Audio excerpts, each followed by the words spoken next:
Salut à tous, c'est Charles Chassorage. Donc on se retrouve ce 3 octobre 2025 à 21h38 pour un nouveau point météo. Donc euh, je vais faire un point sur cette tempête Ami, AMY, donc qui est liée à l'ex-ouragan Umberto, hein.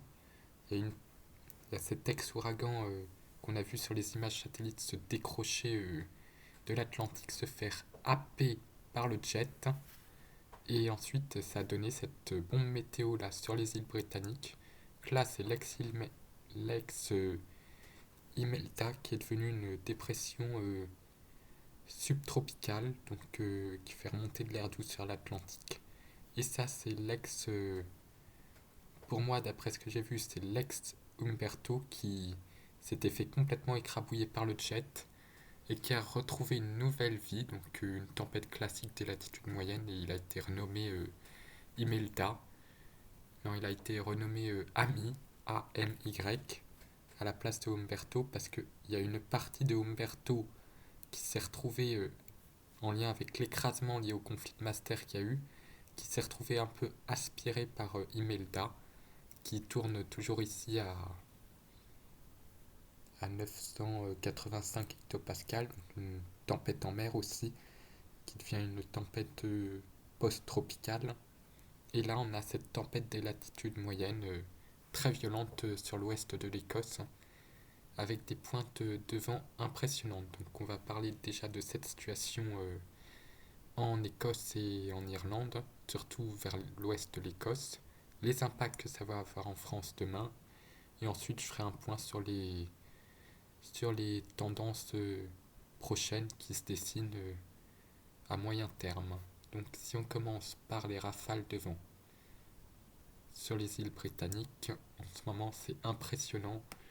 Là on a du 181 km/h, donc à, à Onashmore.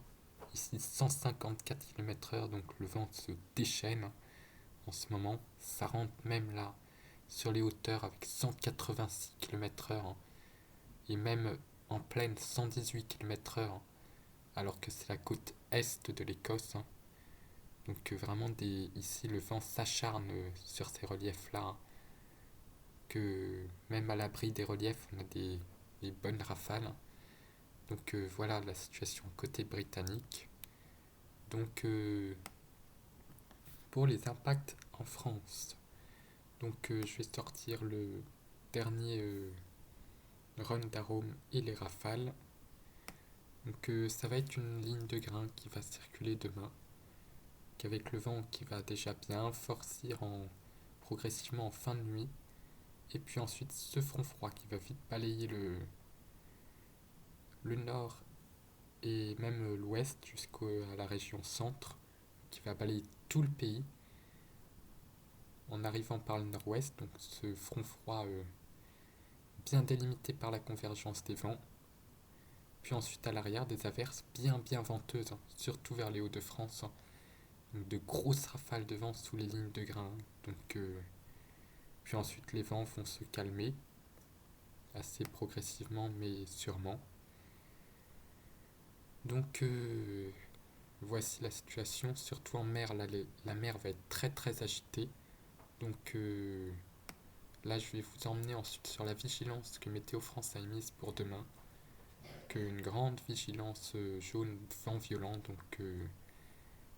Que là je vais m'intéresser aussi maintenant aux vigilances météo, donc la vigilance vent. Et puis là sur le nord-ouest, vagues submersion, orage, vent, pluie inondation, donc la mer qui s'annonce assez déchaînée. Donc malgré les faibles coefficients de marée, des submersions sont possibles vu les rafales et les vagues qui sont attendues. Donc ça c'est la vigilance. Pour ce qu'il est de cette situation en direct, si je vous sors l'image satellite en direct, satellite. Donc là voilà, cette tempête qui nous propulse en ce moment un front chaud qui nous donne de la pluie et du vent et une hausse progressive de la température en soirée. Puis le front froid qui arrive ici par l'Atlantique, hein, Et là, on a cette intrusion sèche avec même un Sting Jet sur l'Écosse, donc vraiment la tempête qui se déchaîne par là-haut. Et là, on a toute l'humidité qui remonte par l'Atlantique subtropical avec ce magnifique front chaud, hein, que au radar c'est assez joli, hein. Aussi donc au radar pluie, on voit les précipitations liées au front chaud. Puis ensuite, dans le secteur chaud, c'est plus que des bruines avec un ciel couvert et un temps de plus en plus doux. Ces températures qui augmentent justement par l'ouest, hein, que là on a 12, 14, hein, qu'on a environ 13 degrés. Et on voit du 18-19 degrés qui commence à pousser par l'ouest, hein, que ça remonte, hein. Donc les températures devraient augmenter au cours de la nuit pour atteindre un pic demain matin avant de redescendre brutalement lors du front froid vers 10 heures. Donc cette situation de tempête en Écosse est liée aussi au jet stream qui est assez rapide, hein, comme vous pouvez le voir, des vitesses même de 350 km/h, ce qui est quasiment exceptionnel pour un début de mois d'octobre, hein, et le jet qui vient ensuite s'écraser l'après-midi. Donc vraiment le vent qui va souffler bien fort à tous les étages de l'atmosphère, hein, que c'est lui qui propulse cette bombe météo. Donc si ensuite je m'intéresse aussi à l'état en ce moment du vortex polaire troposphérique, bah, il se réveille, hein, voilà, progressivement. Et cette dépression va peut-être aider à son réveil, justement, puisqu'on arrive en automne, qu'en ce moment le vortex commence à se réveiller progressivement, hein, que au niveau du stratosphérique, voilà, les vents stratosphériques commencent à se réveiller, hein, que il commence, hein, progressivement à apparaître le vortex polaire, vu qu'on est déjà début octobre, hein. L'automne est en train de se mettre en place, hein. Et pour les tendances ensuite, pour nous, bah, après cette magnifique tempête britannique et ce quasiment coup de vent, on peut parler de coup de vent même sur le nord-ouest de la France, et bah, c'est l'anticyclone très costaud qui revient avec des hauts géopotentiels, hein.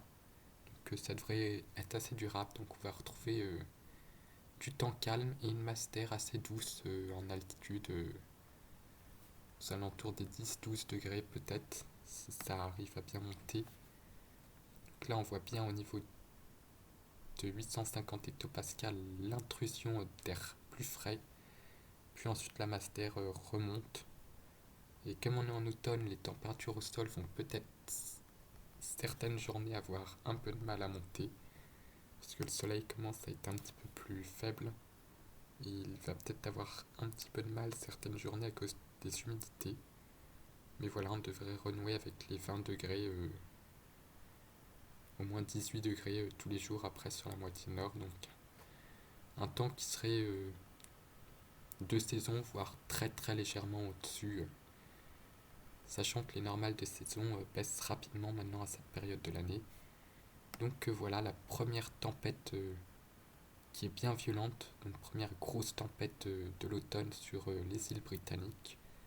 Puis plus tard dans la saison, ça devrait concerner d'autres pays comme par exemple la France, peut-être, on verra. En tout cas, bah voilà pour ce point météo. Et on se retrouvera sur le terrain pour ce front venteux assez actif pour demain.